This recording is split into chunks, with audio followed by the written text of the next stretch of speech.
And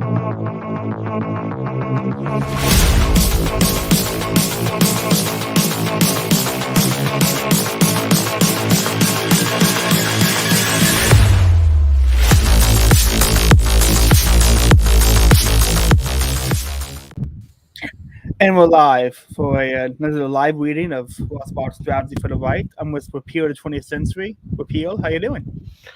I'm doing all right. It's pretty hot today. Yeah, it's all good.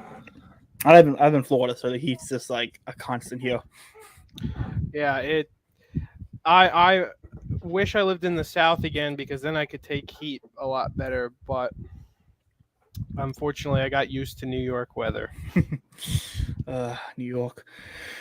Well, let me just set a screen here if you get right into it. Let me just set a quick screen. Make sure that's casting. Get the comment section open here. Okay, so we'll pick it up right where we left off. Do you have anything you want to say before we get into anything you want to say before we get into the live reading of it? No, I think we're moving along very nicely, and I think I've gotten what I wanted to get through so far that we've read. That being, sounds good. All right. Okay. This truce was starkly demonstrated in the collapse of the Soviet Union last year. Simply put, when the tanks were sent to capture Yeltsin. Yeltsin.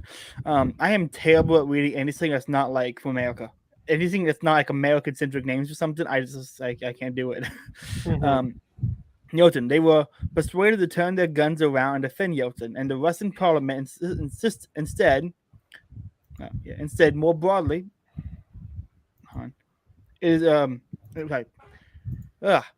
Yeltsin in the Russian parliament instead. More broadly, it is clear the Soviet government had totally lost legitimacy and support among the public. To a libertarian, it was particularly wonderful thing to see unfolding before our very eyes. The death of a state, particularly a monstrous one such as the Soviet Union. Toward the end, Gorby continued to issue decrees as before, but now no one paid attention. The once mighty Supreme Soviet continued to meet, but nobody bothered to show up. How glorious. Anything to add? I think the only thing to really add here is I think the Soviet Union is a really great example of what I think will probably happen to the United States at some point. Whether it is because we succeed in soft secession or full-on secession, or whatever it may be, that really whatever happens to this American regime is going to come from within, and that's what happens all the time with these kind of empires, with massive empires. It's always crumbling under its own weight, and you can look at more than just the Soviet Union for that. I mean, the Roman Empire wasn't conquered by outside forces, though. There is the argument about barbarian raids leading to the fall of the Roman Empire, but I don't think that alone did it. Yeah. There's a multitude of reasons. I mean, anyone. My problem is I follow Rome with lots of people, and a lot of people want to pin on one specific thing. Like we have something else in the political theory, and I think with the follow Rome, you really have to look at there's multiple things going on. You can't really pick a specific thing and use that to pin all your political theory on that one event. Yeah, I mean, with these kind of things, these things don't exist in a vacuum, so it's never really going to be one thing. So arguing over what caused it, outside of naming a few things, just naming one thing is not productive. It really is what was the most devastating cause, and what are the causes that are actually avoidable. Yeah, and looking at that. But we still haven't solved the mystery of civil obedience. If the ruling elite is taxing, looting, and exploiting the public, why does the public put up with this for a single moment? Why does it take them so long to restore their consent? Here we come to the solution, the critical role of the intellectuals, the opinion molding class in society. If the masses knew what was going on, they would withdraw their consent quickly, but they would soon perceive that the emperor has no clothes, that they are being ripped off, and this is where intellectuals come in. I've heard this the phrase "info has no clothes" like my entire life. Only until like 2 weeks ago, I actually figured out what the story was. Because it's one of those things everyone references, but no one explains the story of what the whole story of lesson of it was. So Mhm. it's fun to actually hear it. Yeah, and I think he's putting a really good point here, because I think libertarians often question to themselves, well, things are so bad. They're like, these things are so horrible. Why haven't we seen mass resistance or whatever? And um, that is because the ideas are not spread wide far enough. Like, the alternative is not clear. Yeah. You know, it's not clear and it's not spread far enough. There isn't a lot of real implementation. This is where I have my greatest critiques with people who think like accelerationism is the path forward. Um, Walter Block's kind of an accelerationist. When I interviewed him, I asked him about, at the time, it was the whole question about bums in the park. Can we remove the bums in the park? And he said, actually, the bums being in the public park is a good thing, because then we can like demonstrate the alternative of private parks and being able to remove them. But people aren't thinking about that. That's the problem with that argument. And so, really what, our guys need to do is, both pointing out the evils of the state, but also actually imprinting these ideas from the intellectual space into the political. So the alternative is actually aware. There people are aware there's an alternative. Yeah. Because most people are just not aware that there's an alternative. I mean, Rothbard wrote a whole article, I think, on the why we don't have to allow the homeless people to sink up the library.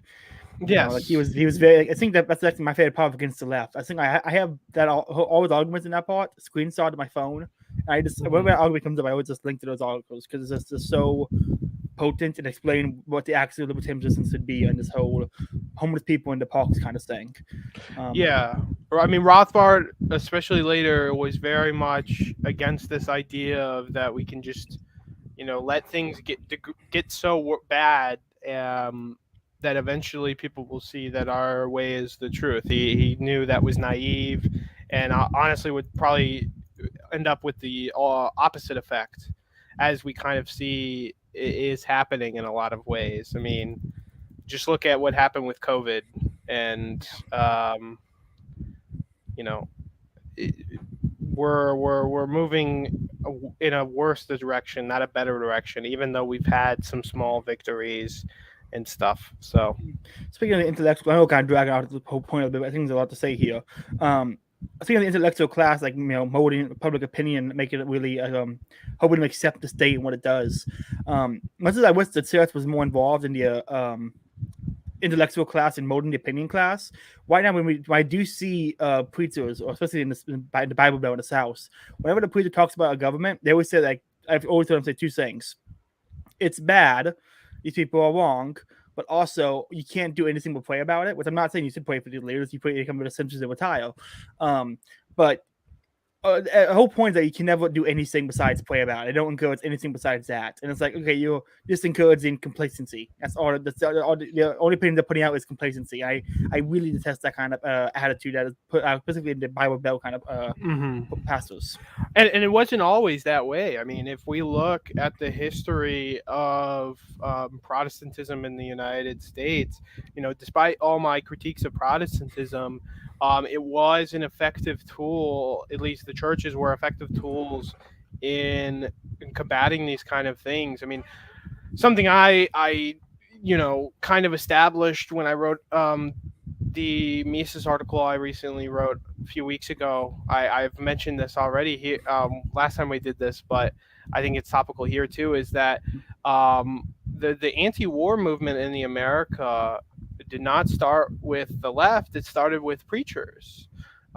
There were some Catholic priests, but the vast majority were, your Bible Belt preachers, your Protestant priests and stuff that were against the war on numerous grounds, religious grounds, uh, practical grounds, but they were really the ones who, specifically with World War One, were leading the charge in opposing the entrance into the war, and ultimately the staying in the war when we did enter. Yeah, it was sad. It's sad to see the Protestantism has been subverted so much where the average Protestants and neocon wants to defend Israel when it used to be they were very anti-war people. It's sad to see, honestly. Hmm. And that's something I actually is it today at church during our coffee hour we talked about exactly that, about why Protestants, defend Israel with such zeal, and it is because Israel, lobbied them so hard, and Protestants have been subverted, and a big part of that is because at the end of the day they were the subverters. So, but Yeah, yeah. that's a whole other conversation I would love to have with you, but we got to do the live reading. um, but we still haven't solved the mystery of civil. Here we go. I'll read it again. But we still haven't solved the mystery of civil obedience. If the ruling elite is taxing, looting, and exploiting the public, why does the public put up with this for a single moment? Why does it take so long to restore their consent? Here we come to the solution: the critical role of intellectuals, opinion on society. If the masses knew what was going on, to restore their consent quickly, but they would soon perceive that the emperor has no clothes and being ripped off. That is when intellectuals come in. The ruling elite, whether it be the monarchs of yore or the communist parties of today, are in desperate need of intellectual elites to weave apologies for state power. The state rules by divine edict. The state ensures the common good of the general welfare. The state protects us from the bad guys over the mountain. The state guarantees full employment. The state activates the multiplier effect. The state ensures social justice, and so on and so on.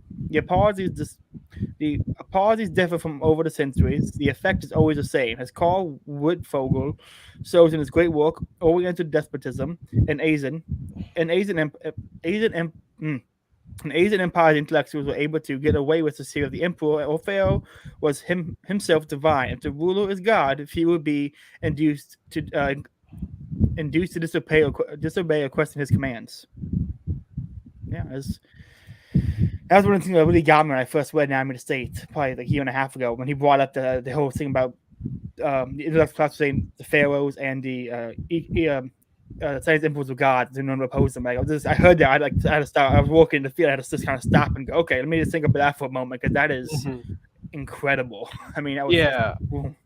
Anatomy of the State is a real introductory text, and I think quite a lot of it is I think most of it is you end up just building upon it, and it's very much just building blocks rather than things you'll carry with you constantly and continuously. But that on the whole chapter on intellectuals and talking about their role in statecraft, I think continues on and really it can't be built upon much more, because it is just it just really hits the ballpark, or hits the ball out of the park. Yeah. And there are a few other books that I think do as well of a job of implying that. I think the only one that gets close is the Manufacturing Consent by Chomsky and another guy. A lot of people give Noam Chomsky the credit of that book, but actually it was mostly written by another guy that I always blank on his name because he's not given the credit. Edward Herman. But yeah, that's the thing about Hopper and Rothbard is when you talk about intellectual class, I think that's a very crucial thing. And I did a live reading with Sammy on natural elites, intellectuals in the state, which is a great little pamphlet. There's a understanding the effects intellectual class is a crucial part of anyone's political theory. It really needs to account for that. Yeah, I don't think enough ideologies actually do that, though, is the problem. It's the same because it's super important. It's actually one thing I really like about the NRX people is they're very good about the elites. They have that problem, but they're very good about the managerial elite and the intellectual classes. Like Curtis Yarvin's open letter to open-minded progressive, when he pulls that switch about the separation of church and state being a good thing, but by its own definition, what it's church is, so is Harvard. It's just a really great point, and Yarvin is great on that as well. So I recommend everybody go and read stuff like that from NRX people. Um, we can see that the state rulers get out of their alliance with intellectuals, but what do intellectuals get out of it? Intellectuals are the sort of people who believe that in the free market they are getting paid far less than their wisdom requires. Now the state is willing to pay them salaries, both for apologizing for state power and the modern state, for staffing and the myriad jobs in the welfare regulatory state apparatus. In past centuries, the churches constituted the exclusive opinion molding classes in the society. Hence, the importance of the state and its rulers of an established church, and the importance to libertarians of the concept of separating church and state, which really means not allowing the state to confer upon one group the monopoly of opinion molding function. In the 20th century, of course, the church has been replaced in opinion molding role, or in that lovely phrase, the engineering of consent, by a swarm of intellectuals, academics, social scientists, policy scientists, social workers, journalists, and the media, generally on and on, often included for old time's sake, so to speak, as this speaking of social gospel ministers and counselors from the mainstream churches. Wow. Actually, I let's get into this a bit. Separating church and state. I think that was a mistake. I think you're always gonna have a church versus a state. You can't not have it. I'd rather, if it's always going to exist, I would prefer it be, for 50, I want to be my church because I'm Catholic, but you probably want it to be an Orthodox church or something. But yeah, well, Rothbard, I think he's getting the relationship wrong here. What was the what was the majority of society, at least after the Roman Empire converted to Christianity in the early church period, was that basically with states, the church imparted, whatever religion it may be, imparted the beliefs upon the state. There are some empires in Asia that you can see that before the Roman Empire turned Christian, but that was the general rule post Roman Empire all across the world, is that the dominating religion imparted the beliefs upon the state, not the other way around. Where that got muddled up is particularly where a little bit starting with the beginning of monarchies, when we went from aristocratic systems, which even the Roman Empire and Byzantine Empire and stuff, these were more aristocratic systems. There was only a very short period in which the Byzantine Empire had mostly centralized control. And it was the worst period of the Byzantine Empire. And and then when we saw these monarchs, then we saw a little bit of it of the state imparting beliefs on the church. One of those big things was the Protestant Reformation. All funded by states. Yes. But and then further from that, especially when we came to democracies, where there were more laws passed to restrict to the church what the church can do, what the church can say, and stuff like that. So the problem became with opinion molding was when the state was imparting beliefs on the church, not when the church was imparting beliefs on the state. And I think part of this is just coming from Rothbard's an atheist. Yeah. I think one of my problems of it is his point here. Let me see if I can find it. It's about in certain states. Where do you put it? Here, and the importance of libertarians of the concept of separating church and state, which really means not allowing the state to confer upon one group, monopolizing the opinion molding function. I think my problem with that is that power tends to centralize, and when the intellectual class is a powerful position, and that's going to centralize, especially when the state can centralize it and to have one people who becomes. I think it's always gonna result into it being one kind of molding intellectual class. It's always going to result into that one class.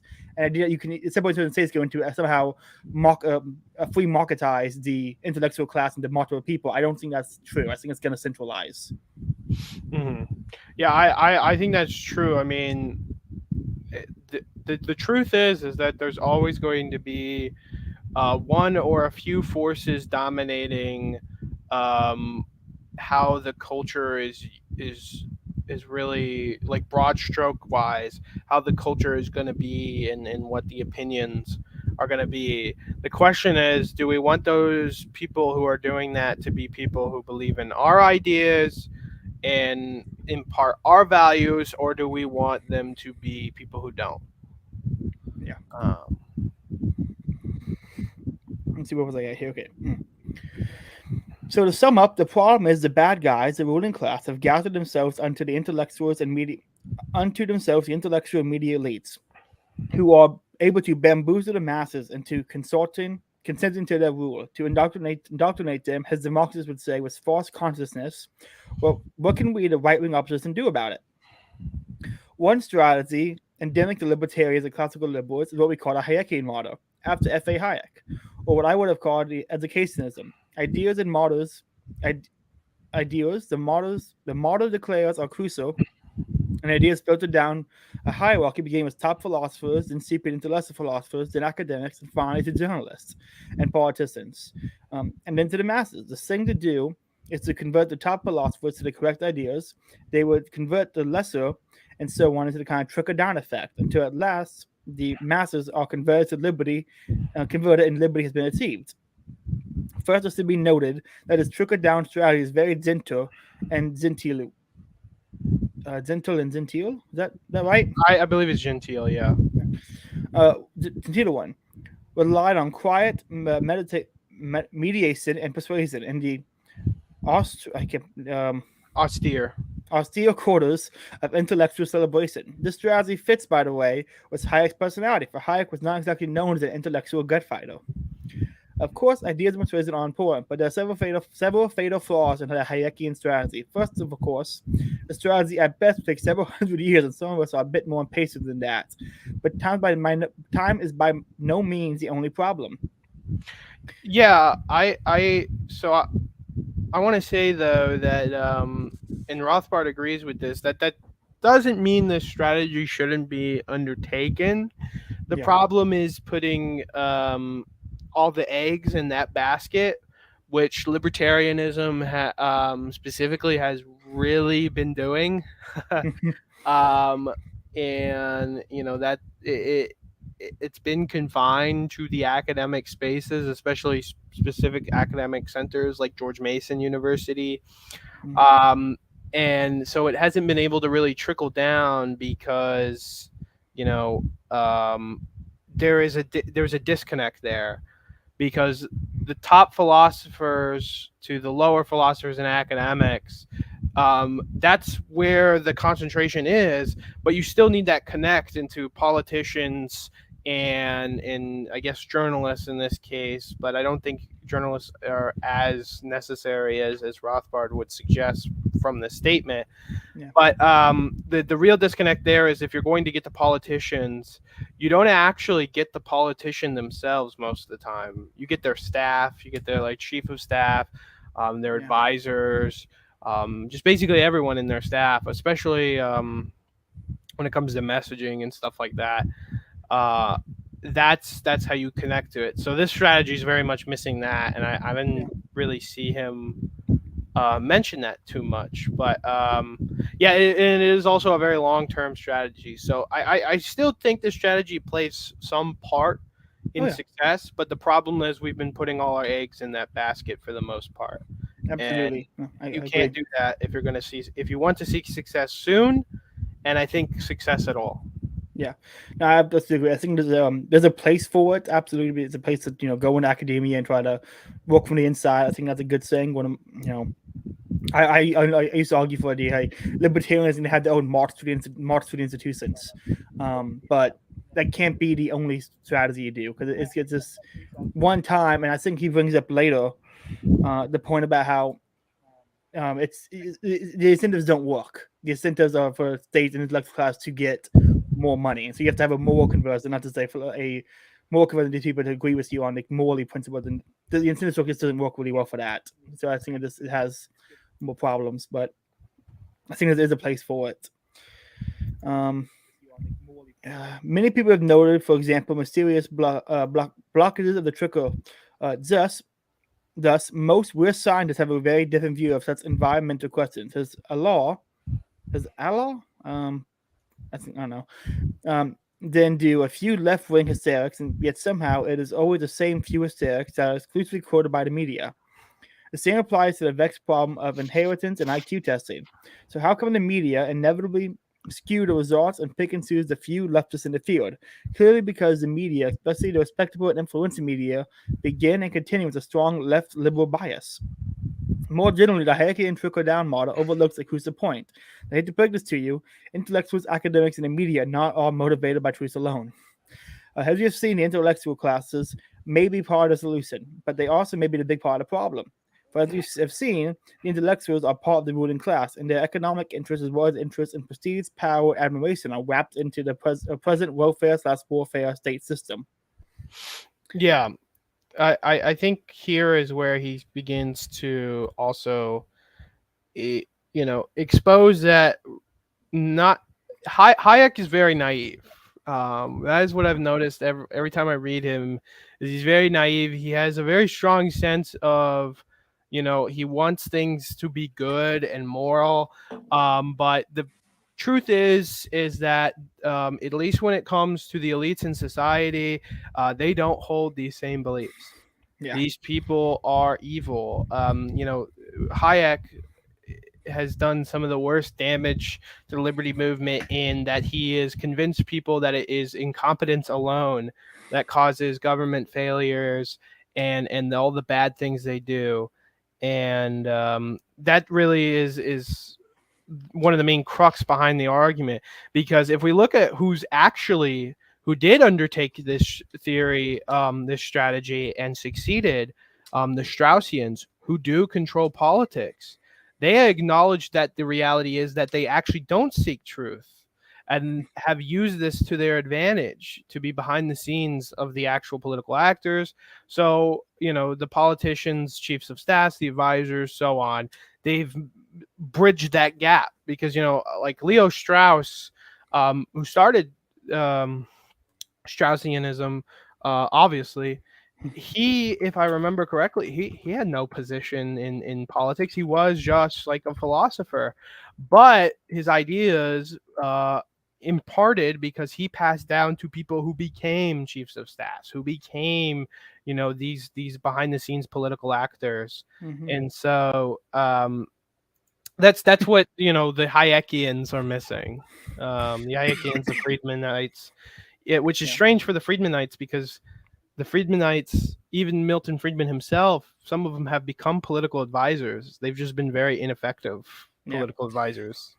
Remind me, eventually when we're done this live reading, we need to find something about Leo Strauss to cover, or a book on Leo Strauss or something. Because you brought him twice now. I'm getting more interested in his ideas. We need to do a Leo Strauss stream or something because I think he seems to be very influential, and so I'd like to cover more of his stuff. I know Gofford has a book on him. We might have to do that book or something. Yeah, Strauss and Straussianism, and these are two things that, if you want to win in politics, you should be looking at what he's saying. Definitely not agreeing with everything he says, but looking at what he did and what was successful of his, because I mean they are just objectively in control. I mean, political sciences will admit this. Straussians will admit this. They don't do it as publicly because, one, people don't know who they are, and two, they what do you call it? They part of their strategy is avoiding, being known. But if you go to like your political science department, you'll find that the majority of them are probably Straussians. And then if you ask them, are Straussians in charge, they will say yes. Yeah. Look confident. They know what they are. Yeah. Mm. They know that they're among, well, maybe not with you, you asking, but they know they're among company, and there's nothing you asking will really do. Yeah. You having that knowledge, at least in the short term, for them is viewed as that you won't do it. Yeah, it's impressive. Therefore, in addition to converting intellectuals to the cause, the proper course for right-wing opposition must necessarily be a strategy of boldness and confrontation, of dynamism. But I know what he's trying to say. I can read it, but I can't pronounce it. I can't do it either. So uh, moving past it, and excitement, a strategy in sort of rousing the masses from their slumber and exposing the arrogant elites that are ruling them, controlling them, and taxing them and ripping them off. yeah, again, this is where the specifics of the strategy for the right really start to develop in here. He's completely right about bold strategy and confrontation being the way. And how do we know that this is true? Well, where are the two places where right wingers and specifically libertarians are succeeding the most? It's Florida and New Hampshire. And what have Florida and New Hampshire been doing? They've been extremely bold. They've been extremely confrontational. They're New Hampshire's not as much in the news, but it is for local politics around there. Like the Free State Project became a name. It went from this niche online thing that no one's heard of to the scariest thing the left fears in New Hampshire. And these places are objectively some of the best places to live in the country, especially as viewing it from a right wing or libertarian perspective. And they did it by being bold and confrontational. I know people who run in New Hampshire, and they won their elections through this strategy. Like there were times I was like, ooh, even I cringed a little at what they were saying, because it was like, ooh, that might hurt them. But their internal research showed that it actually helped them a lot, and it put them ahead, and they were able to get elected.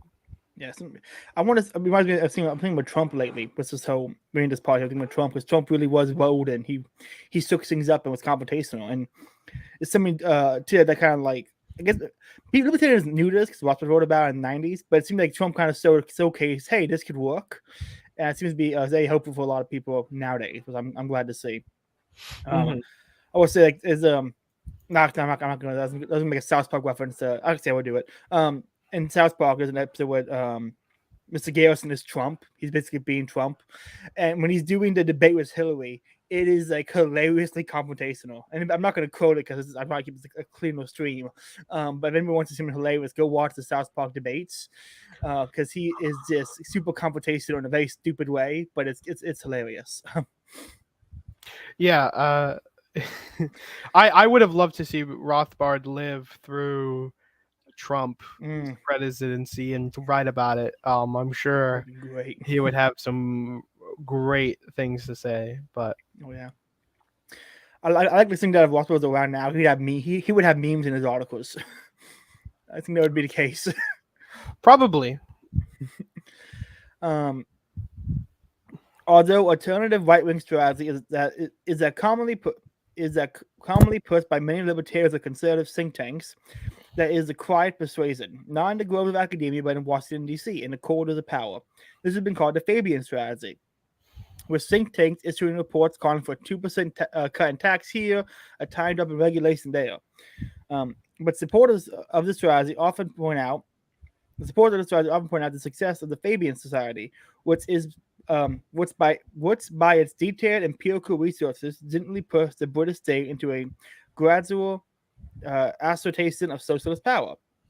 The flaw here, however, is that the work to increase state power does not work in reverse. For the Fabians, they were gently nudging the ruling elites precisely in the direction they wanted to travel anyway. Nudging the other way would go strongly against the state's grain, and the result is far more likely to be the states co-opting and favorizing the think tankers themselves, rather than the other way around. This sort of strategy may, of course, be personally and very pleasant to the think tankers, and may be profitable in cushy jobs and contracts from the government. But that is precisely the problem. Cato Institute. Yeah, I every time I read this, I think Cato Institute, and I wonder why Rothbard didn't mention them, because while the Cato Institute wasn't as bad as it is now, I mean, Rothbard at this point had been kicked out of the Cato Institute. The Cato Institute had already begun to show some of its left-wing underbelly, and that it was being, Fabianized. And so I wonder why he left it out. It's possible he left it out for the sake of I think I believe he still knew people afterward, and I don't think there's not a lot of him going after Cato Institute besides some letters, if I remember correctly. Yeah. But yeah, I mean, like, this is just Cato Institute. Cato Institute, Heritage Foundations wasn't libertarian, but it was, conservative. All these like Beltway type of groups, they just end up being appropriated into the greater, state apparatus of nudging them further along where they already want to go. And that's why the Fabian Society was successful, because it was kind of just riding the current. So it wasn't really successful in itself. And it didn't even accomplish its goals, actually. Most of its goals never ever actually got accomplished, like Britain definitely got nudged more into greater concentration of state power, but not the kind of state power the Fabians wanted, because they were hardcore socialists, communists, and I would not argue that the United Kingdom is like a hardcore socialist or communist state. In some ways, they're more capitalist than us. So, Yeah. I would not argue that. Obviously, in other ways, they definitely are not. Yeah. But Yeah. But that is precisely the problem. It is important to realize that the establishment doesn't want excitement in politics. It wants the masses to continue to be lulled to sleep. It wants kinder, gentler. It wants the measured judiciousness, mushy tone, and content of James Wynn, a David Border, or a Washington Weekend Review. It doesn't want a Pat Buchanan, not only for the excitement and hard edge of his content, but also for the similar tone and style. And so, the proper strategy for the right wing must be what could be called right wing populism. Exciting, dynamic, tough, and confrontational, rousing and inspiring not only the exploited masses, but the often self-stocked right wing intellectual Sarad. As is that saying that right? Sarad? What's one is that? You called it um, Cadre. I don't know what that word is. Cater, I believe, maybe. I'm not sure. I'm not always the best at pronouncing words as Same. well. Same. So, Hezbollah, and in this area, when intellectual and media elites are all establishment liberal conservatives, all in a deep sense of one variety or another, a social democrat, all bitterly hostile to a genuine right. We need a dynamic, charismatic leader who has the ability to short circuit the media elites and to reach and rouse the masses directly. We need a leadership that can reach the masses and cut through the crippling and distorting hermeneutical fog spread by the media elites. I I am currently a fan of populism. That being said, I know Academic Agent has a new book out on against populism. That I have come in the mail. I'm going to read it. I don't know what my views on populism will be after that. But I think currently populism seems like a good way to go forward. But I don't. That might change in 2 weeks. yeah, I mean, with a lot of things, it's a kind of exercise some caution here. Because at the end of the day, populism is a tool, and some people kind of adopt it as an ideology when it is not an ideology. It is a Yeah. political strategy and tool. So it's a kind of be careful kind of thing, tread lightly. I think populism in a lot of ways is a way to go. I'm a big believer in that we're going to need a multi-pronged strategy, and I think one of those prongs will most likely be populism to some extent. And I mean, as Rothbard kind of explains about mentioning Patrick Buchanan, and then mentioning Patrick Buchanan is that really we need that leadership from somebody. We need that next Patrick Buchanan, that next Ron Paul, hopefully one that will be successful this time. And by successful, I mean actually like win the election. I get that Ron Paul and Patrick Buchanan were successful in like turning people, but at the end of the day, we need people who win, not just get us close to victory. We need to win. So we need another one of those for this generation. Who that is, I don't know. So Bishop. Uh, Me. you know, I don't think he ever won, but I but want to be opposed to it. I am open to the idea of DeSantis being that person. DeSantis has been for the most part good on a lot of things, and he's starting to surround himself with people who are good, and people who are on our side are starting to influence him more, and it's having an I think effect. he had Tom Woods at a COVID meeting, so Yeah, he's getting the right people. exactly. And so DeSantis could possibly be that person. Yeah, my problem is he's a Floridian. Yeah. I don't want him to leave. No, Because I get that mentality. I'm not a Floridian, but I actually want him to stay in Florida, at least for right now, until we fix some, positions that he holds that I think are really bad, and also ensure that he's insulated from what happened to Trump, where he was surrounded with enemies, with, Straussians in his cabinet, who, turned him against what he really ran on. But yeah, he'll do a lot more good in Florida than he can on the national level and in the current state. This like I don't know about Pentito or Penino, having Ryan on Tuesday, so be sure to subscribe and watch for that. That's gonna be a fun one. But okay, back to the reading. Here it is. But can we call such a strategy conservative? I, for one, am tired of the liberal strategy of which they have run the charges for 40 years. Of presuming to define conservatism has a supposed aid to the conservative movement. Whereas the liberals have counted hard-edged abolitionists who, for example, have wanted to appeal the New Deal or the Fair Deal, they say, but that's not genuine conservatism. That's radicalism. The genuine conservative, these liberals go on to say, doesn't want to appeal about anything. He's a kind, gentle soul who wants to conserve what left liberals have accomplished. The left liberal version, then, of good consider is as follows. First, left liberals in power make a great leap forward towards collectivism. Then, when the course of the political cycle, 4 or 8 years later, conservatives come to power, they of course are horrified at the idea of repealing anything. They simply slow down the rate of growth of status slow down the rate of growth of statism, consolidating the previous gains of the left and providing a bit of R&R for the next liberal great leap forward.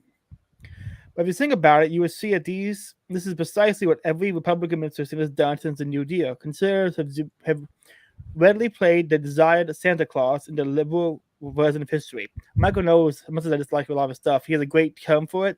He calls them court jester conservatives. They're just there to just be a court jester. That's what they're there for. And it's a good term, I think. I think conservatives aren't the only ones who have, played this full kind of thing. I think even libertarians to some extent. There's actually, in fact, I would say libertarians have the greatest examples of court jester libertarians who just exist to make libertarianism look worse. I think the Libertarian Party, for the most part, in the past few years, has been just exactly that. Whether that'll change this coming week at the next LP convention, I'm not too optimistic about, but we'll see. Absolutely, it's. I'm not a fan of Mises Caucus strategy, and I'm coming to be less and less a fan of Mises Caucus themselves as they seem to get more and more power. They seem to become more and more aggressively autistic about their strategy, and it's just like I like Joss. He seems like a great dude, but the rest of them I'm not so sure. I think these are the kind of people I think once they get any amount of power, they're not going to become like. Power purifies, and if they're already not great, they're going to become worse. Yeah, I think there's a lot of evidence that the Mises Caucus itself has been subverted to some extent,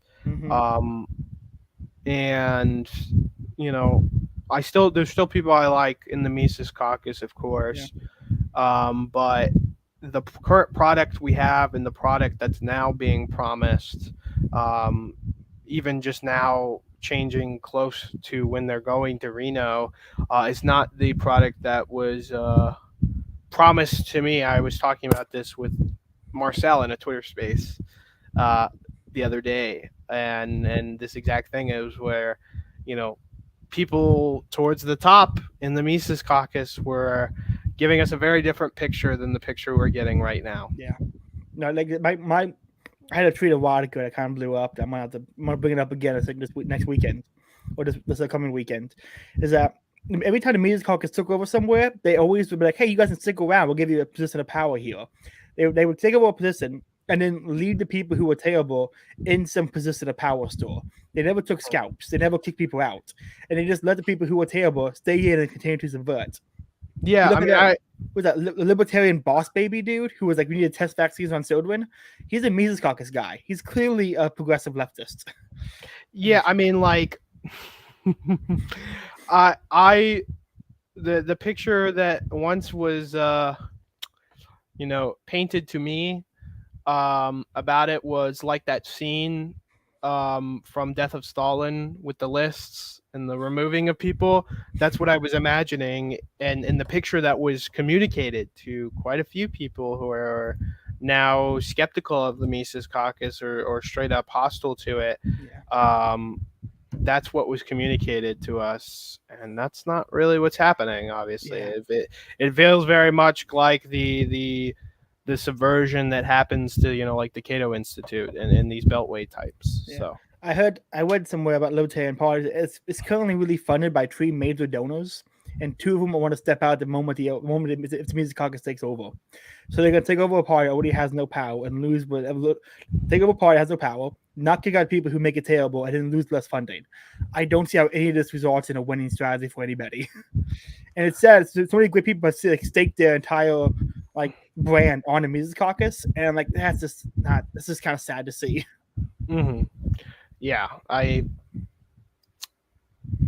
we're not exactly moving in the. I don't think they're exactly moving in the right direction at the moment. But yeah.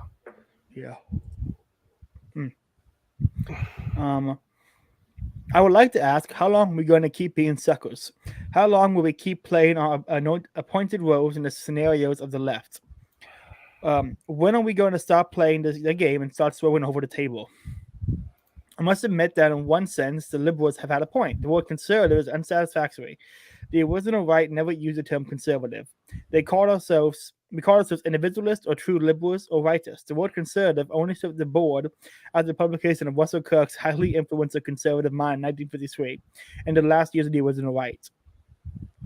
There are 2 major problems with the word conservative. First, that is indeed connotes conserving the status quo, which is precisely why the Brezhnevites were called conservatives in the Soviet Union. Perhaps there was a case for calling us conservatives in 1910, but certainly not now, when they want to uproot the status quo, not conserve it.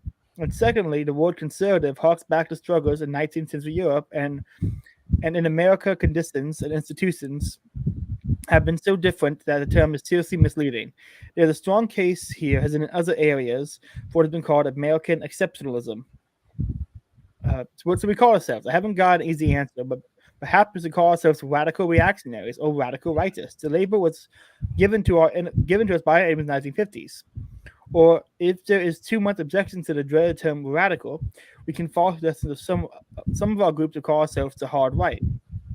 Any of these terms is preferable to conservative, and it also serves the function of separating ourselves from the official conservative movement, which, as I said, no other minute, has been largely taken over by our enemies. I 100% agree with him on this. The term conservative is, 1, the conservative movement sucks. 2, it denotes terrible ideas what conservatives actually should be about. It's a terrible word. The only time it's ever be used if you put paleo before it, because that's what Paul Goffwood uses. But it's not a good term. I do like the term reactionary, because we are reacting against everything that the left is pushing. What do you think? I mean, conservatism is a dead word. If you are a conservative in the sense that you want to conserve the current society, you are my enemy. That it's clear as day. You are my enemy. If you even want to conserve 20 years ago, 30 years ago, 40 years ago, 20th century. Yeah, if you want to conserve the 20th century, if you want to conserve the New Deal, any of these things, you are part of the problem. And that is why the right, really needs to just kind of reject the conservative idea and embrace some kind of radical right. Call it what you want, paleo conservative to libertarianism, call it just libertarianism, whatever you want to call it, whatever you must call it. Conservative is no longer apt term. um, you know and it is a defensive position only when you need to Mhm. be offensive in this fight. So Absolutely. We got 10 minutes left. Let's try to get to a little bit more of this. okay. Um, it is instructive to turn now to prominent case of right-wing populism headed by the dynamic leader who appeared in the last years of the original right, and whose advent indeed marked resistance between the original and newer Buckleyite right. Quick now, who was the most hated and most mirrored American man in American politics in this century, who hated and more American politics in this century, more hated and more reviled than even David Duke, even though he was not a Nazi or a Ku Kluxer. He was not a libertarian. He was not an isolationist. He was not even a conservative, but in fact was a moderate Republican, and yet he was so unnecessarily reviled that his very name became generic dictionary synonym for evil. I refer, of course, to Joe McCarthy. The key to the McCarthy phenomenon was the comment made by the entire political culture from moderate left to moderate right. We agree with McCarthy's goal, we just disagree with his means. Of course, McCarthy's goal were the usual ones absorbed from the political culture, the alleged necessity of raising war against international communist conspiracy, whose tentacles reached from the Soviet Union and spanned the entire globe. McCarthy's problem, and ultimately his tragedy, is that he took his stuff seriously. If communists and their agents and fellow travelers were everywhere, then shouldn't we, in the midst of a Cold War, root them out of American political life? I'm going to throw some ignorance here. I don't know who McCarthy is. Really? Yeah, my political history, anything really of like some like 70s to 2010 is a gap in my political knowledge.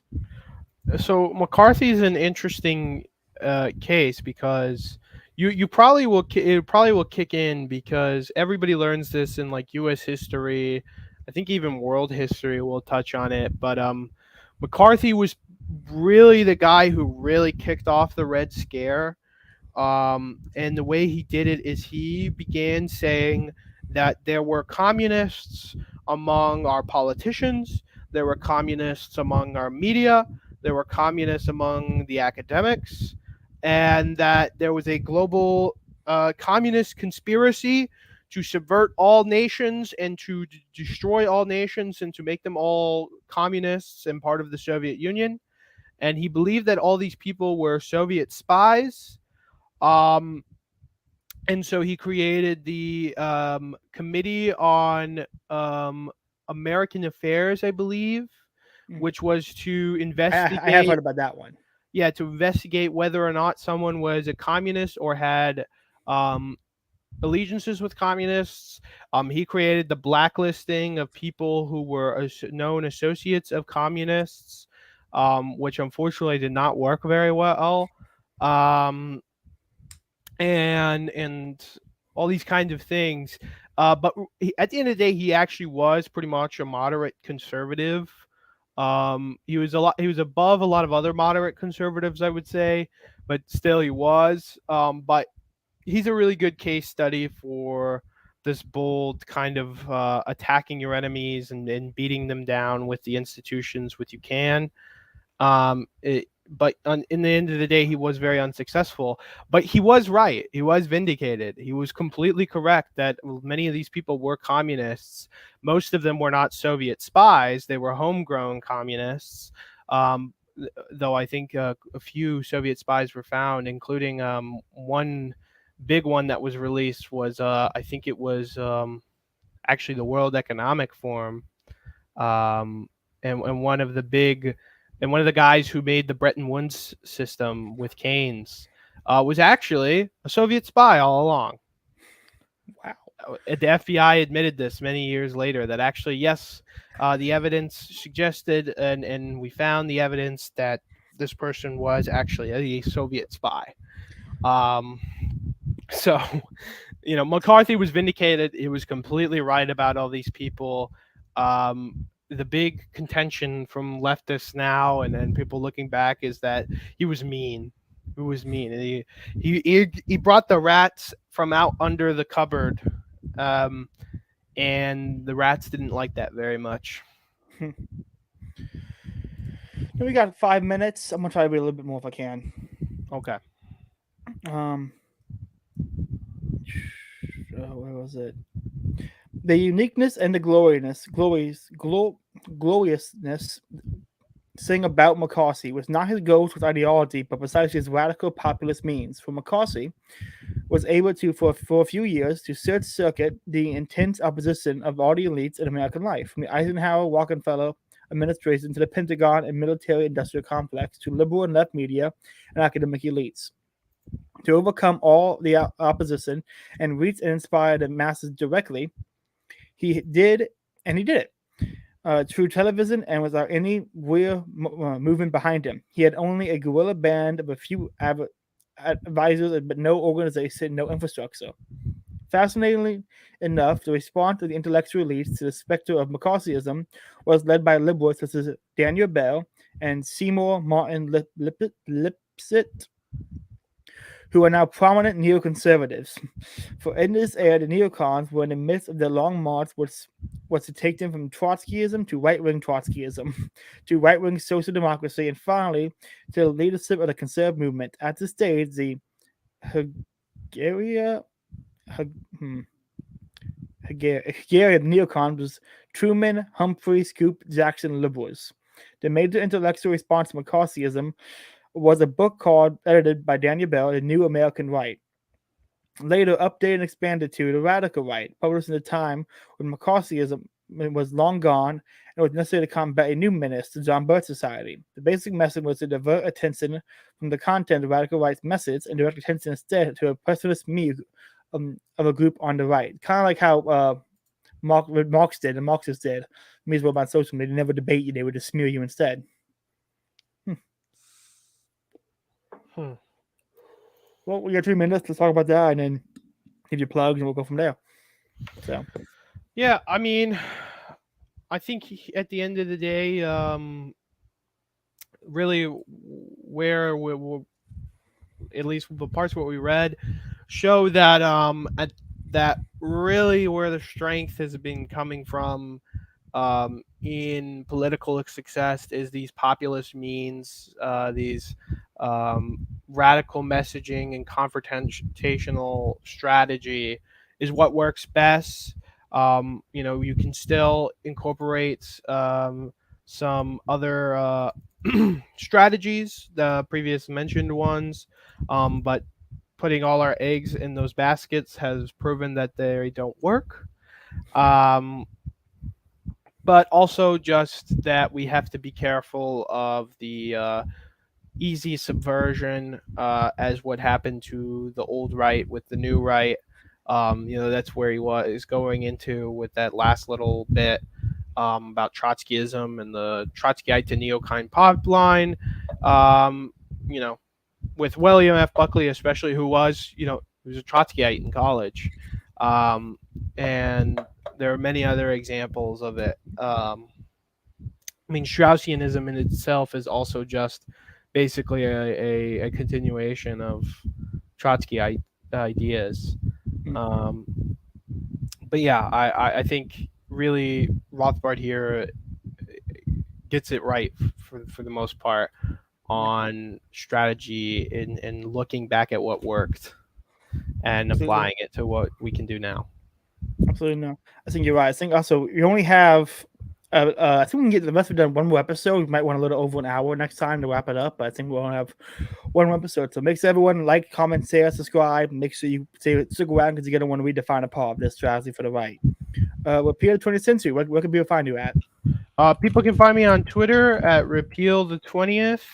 Also on Facebook, Repeal the 20th Century, YouTube, Repeal the 20th Century, Spotify, Repeal the 20th Century, Substack, Repeal the 20th Century, and you can find all my specifically if you go to the Substack, you'll find everything I do. Everything I do gets onto Substack at some point. So you'll kind of be able to get everything. So if you're only going to subscribe to one, subscribe to Substack, but also, please do subscribe to, or follow me on Twitter, subscribe on YouTube, and then any of my other platforms if you want. But yeah, that's where you can find me. Awesome. Well, guys, this is another episode of Face, Liberty, and Practice. This is season 2, episode 1. No, episode 2. Episode 1 was recorded yesterday, which is still behind a paywall on Patreon. Speaking of Patreon, go to my Patreon. It's in the little banner at the bottom. Support me. As Peter Queef says, I am an intellectual prostitute. Pay me for my work. All right, everybody. Have a good night.